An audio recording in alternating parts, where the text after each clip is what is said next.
नमस्ते दोस्तों, स्वागत है आपका हमारे YouTube चैनल पर। आज मैं आपको गुप्त नवरात्रि के बारे में मैं बताने जा रही हूँ। गुप्त नवरात्रि क्यों मनाई जाती है, इसका नाम गुप्त नवरात्रि क्यों है, तो आइए इसके बारे में जानते हैं। नवरात्रि साल में 4 बार मनाई जाती है, जिसमें 2 बार प्रत्यक्ष नवरात्रि और 2 बार गुप्त नवरात्रि आती है।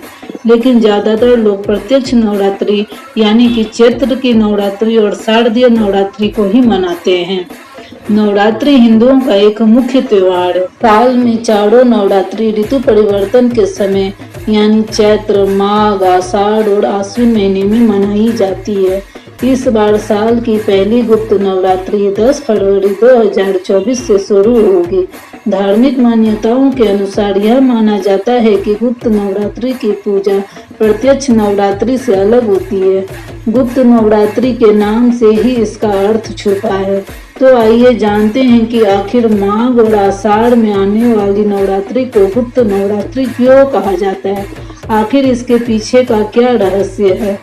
गुप्त नवरात्रि का अर्थ यह होता है कि आषाढ़ और माघ में आने वाली नवरात्रि को गुप्त नवरात्रि बोला जाता है, क्योंकि इसमें गुप्त विद्याओं की सिद्धि के लिए साधना की जाती है। गुप्त नवरात्रि में तंत्र साधनाओं का विशेष महत्व होता है, जिन्हें गुप्त रूप से किया जाता है, इसलिए यह गुप्त नवरात्रि कहलाती है। इसमें अघोरी तांत्रिक गुप्त विद्याओं से सिद्ध करने के लिए विशेष पूजा करते हैं। साथ ही यह मोक्ष की कामना के लिए भी महत्वपूर्ण मानी जाती है।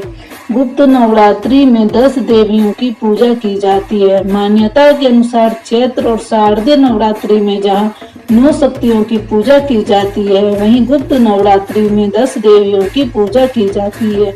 इन 10 देवियों के नाम इस प्रकार हैं: माता कालिके, तारा देवी, त्रिपुर सुंदरी, माता भुवनेश्वरी, माता छिन्नमस्ता, माता त्रिपुर भैरवी, माँ धूमावती, माता बगलामुखी, माता मातंगी और माता कमला देवी हैं।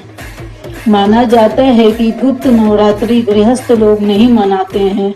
यह सिर्फ उन लोगों के लिए होती है जो तंत्र साधना और वशीकरण में विश्वास रखते हैं।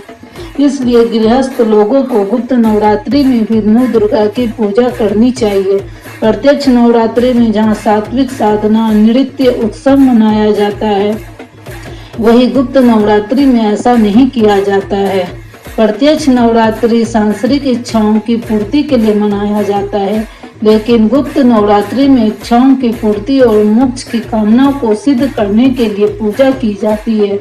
मान्यता यह भी है कि प्रत्यक्ष नवरात्रि वैष्णवों की है, तो गुप्त नवरात्रि शैव और शाक्तों की मानी जाती है। प्रत्यक्ष नवरात्रि में देवी माँ पार्वती मानी जाती है और गुप्त नवरात्रि की देवी माँ काली है।